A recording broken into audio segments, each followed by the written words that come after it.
Yo les potes, bienvenue dans cette nouvelle vidéo. Nono est avec nous ce soir. Salut Nono.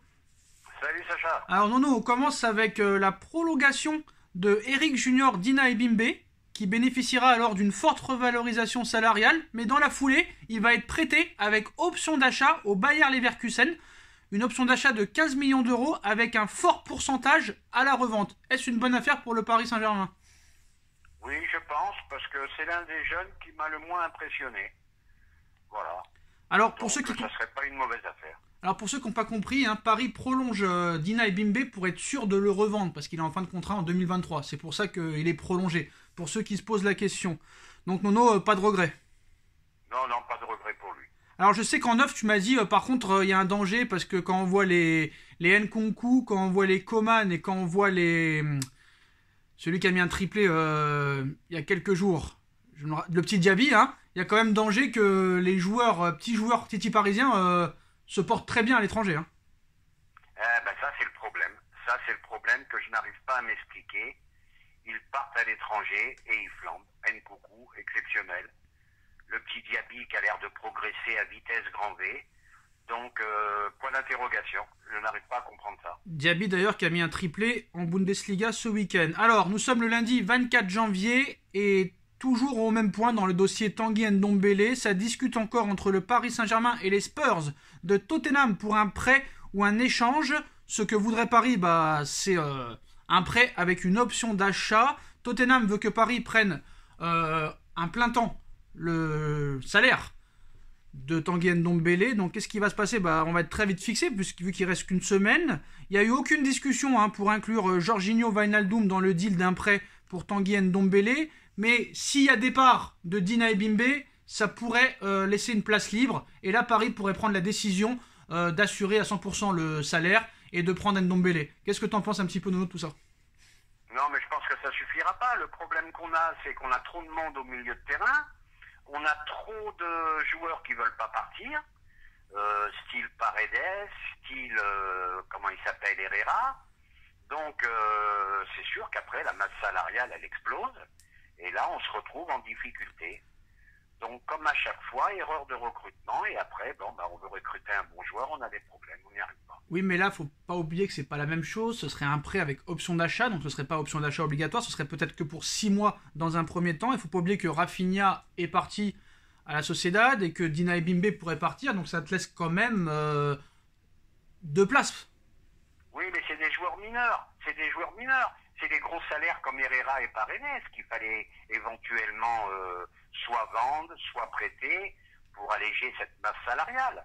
Là, si tu as un Ndombele qui arrive en plus encore, là, ça risque d'être compliqué quand même. Hein. En tout cas, Tottenham déjà cherche un remplaçant pour pallier le possible départ d'Ndombele. Négociation toujours en cours pour un prêt au PSG. Il s'intéresse au milieu de la Fiorentina, Sofiane Amrabat, qui figure parmi les pistes étudiées par les Spurs. Alors on enchaîne Nono avec Pochettino. Hein. Pochettino, les dirigeants parisiens auraient déjà prévenu Pochettino qu'il ne continuera pas au-delà de la saison. Mais maintenant, problème, c'est que Pochettino est sous contrat jusqu'en 2023 avec le Paris Saint-Germain. Donc qu'est-ce qui va se passer à l'issue de saison? Est-ce que Paris va attendre Manchester United en leur faisant croire, oui, nous on le garde, si vous le voulez, il faut nous balancer 10 millions d'euros? Ou est-ce qu'à l'inverse, c'est Pochettino qui va nous mettre un petit peu dans la merde en disant, non, moi je veux rester pour se faire virer, genre? Comment ça va se passer? Eh ben, ça va être très compliqué. Est-ce que Pochettino est toujours la priorité numéro 1 de Manchester? On n'en sait rien. Donc, s'il veut emmerder Paris, eh ben, il va vouloir se faire licencier et toucher un gros chèque, comme font tous les entraîneurs en ce moment. Parce qu'il ne faut pas quand même oublier que la dernière année de contrat de Pochettino, c'est entre 9 et 11 millions d'euros. Mais toi, à ton avis, que vont faire les dirigeants? Ils vont le virer directement après la fin de saison ou ils vont faire croire qu'ils le gardent pour que Manchester arrive? Honnêtement. Ah, s'ils le veulent plus, ils sont capables de lui donner son indemnité. Ils sont capables. Ils sont capables.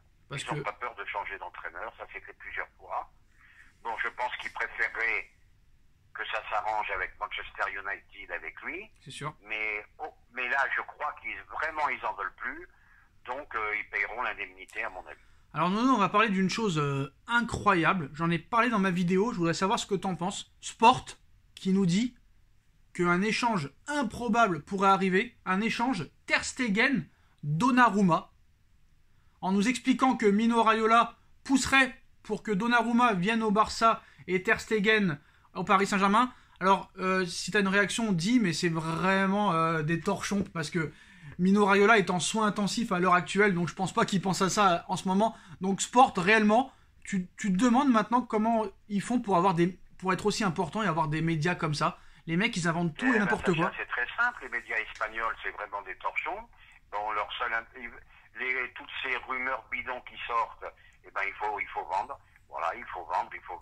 Oui, mais non. Bon, alors cette histoire Donnarumma, Ter Stegen, c'est vraiment très improbable. Non, mais... Et il faut arrêter avec toutes ces rumeurs. Non, mais Nono, toi qui as été dans le commerce, qui as été dans les affaires, d'accord, peut-être que tu veux faire vendre. Mais Donnarumma, Paris viennent de le recruter. Il a 22 ans. Le mec, c'est pas pour le laisser partir quelques mois après. Mais puis c'est improbable, quoi. C'est improbable. C'est n'importe quoi. Mais c'est plus qu'improbable. Mais je vais te dire. Et puis ça, c'est les médias espagnols. Tous les jours, tu vas avoir une histoire comme ça. Non, c'est surtout les médias barcelonais. Hein, parce que c'est chaud. Bon. En tout cas, Nono, on passe à l'une des grosses informations qui est sortie aujourd'hui dans le média espagnol El Nacional, qui est un petit peu plus crédible, mais peut-être pas non plus autant, mais qui nous annonce que le Real Madrid pourrait ouvrir la porte à un transfert de Casemiro. Paris est très intéressé, Leonardo en est fan, Casemiro, hein, le taulier, on va pas se mentir, du milieu de terrain du Real Madrid. Surtout que le Real et Florentino Pérez voudraient rajeunir leur milieu de terrain, vu que Modric est en fin de carrière. Casemiro arrive sur ses 30 ans et Toni Kroos aussi arrive sur ses 33 ans. Si Paris offre une offre que le Real semble acceptable, bah, il serait prêt à le vendre. Est-ce que Paris doit mettre tout son budget l'été prochain sur le remplaçant de Mbappé ou sur un très grand milieu de terrain? Eh ben, je pense que s'il y a une porte qui s'ouvre, comme tu dis, mais là, il faut y aller en courant. Voilà, c'est tout à fait le joueur qui te manque au PSG.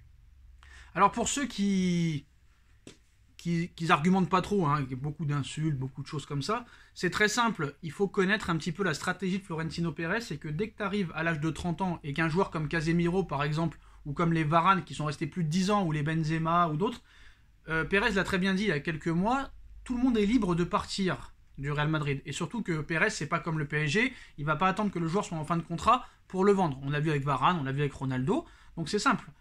Si on lui offre une offre, la stratégie de Pérez, c'est de vendre des joueurs, surtout qu'il veut rajeunir son milieu de terrain, et ça, les gens n'arrivent pas à le comprendre, Nono. Ben oui, mais parce que je vais t'expliquer quelque chose. Pérez n'a pas eu peur de se débarrasser de Ronaldo, pour dire faut appeler un chat un chat. Ni de Varane. Ah oui. Et voilà, Varane pareil. Donc, s'il y a une offre qui peut lui paraître acceptable, et ben si vu l'âge de Casemiro maintenant 30 ans, eh ben ça le dérangerait pas de le vendre, hein. Voilà. Voilà, donc il faut comprendre que la stratégie du Real Madrid, c'est ne pas garder les joueurs en leur forçant à rester, mais voilà, Casemiro en plus, ça fait 9 ans qu'il est là, donc s'il peut récupérer un chèque de 60 millions maintenant à 29 ou 30 ans, c'est pas à 34 ans qu'il l'aura. C'est ça qu'il faut que les gens comprennent. Mais bon, moi ce qui me fait rire, Nono, c'est que voilà, faut pas faire attention à ça, parce qu'on nous a dit Neymar ne viendra jamais à Paris en Ligue 1, Messi ne viendra jamais à Paris en Ligue 1, Zlatan ne viendra jamais à Paris en Ligue 1, et ces joueurs sont venus quand même. Ramos ne jouera jamais en Ligue 1, Hakimi ne jouera jamais en Ligue 1, donc voilà, faut pas faire trop attention à ça, tout est possible avec le PSG. Eh ben il faut savoir qu'avec Paris, tout est possible. Alors, Nono, on va enchaîner avec une dernière information, donc honnêtement, à part vraiment un retournement de situation, si Pochettino s'en va, bah Zinedine Zidane sera l'entraîneur du Paris Saint-Germain, à voir ce qui va se passer maintenant dans les prochains mois. Eric Ten Hag aussi intéresse le Paris Saint-Germain, mais ça reste un second couteau. Il y a aussi Diego Simeone, qui est beaucoup apprécié par Nasser et par le Prince. Mais alors moi j'ai envie de te dire que là, autant avant j'étais fan, maintenant je suis un petit peu moins fan, Nono, parce que ça galère en ce moment. Je pense qu'il est à bout de souffle à l'Atlético Madrid. Donc pour moi, Diego Simeone, ce serait pas un bon choix du tout, hein. Déjà qu'on s'ennuie, alors là encore pire. Hein. T'es d'accord? Ah bah alors là, Simeone, je te dis de suite, déjà qu'on se fait chier en ce moment, ah bah là, Simeone, tu te prépares à te faire chier comme c'est pas possible. Et en tout cas, Nono, bah, il a la grinta et tout ça, mais bon, c'est sûr qu'au niveau du jeu, c'est pas non plus exceptionnel, loin de là. Même s'il y a 2 finales de Ligue des Champions et 2 Ligas à son compte quand même, hein. maintenant, plus personne ne parle de jeu, plus personne ne parle de ballon.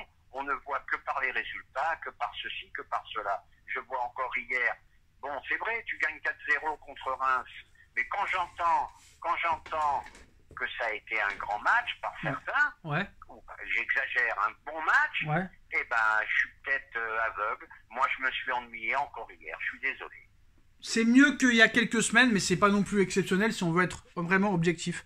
Alors voilà, Nono, parlons un peu jeu, voilà. Parlons un peu football. Voilà, après, chacun pense ce qu'il veut. Hein. Alors Nono, voilà. Juste sur le dossier Mbappé, Paris est en train de se rendre compte qu'il a peut-être fait une erreur en refusant les 180 voire les 200 millions d'euros l'été dernier.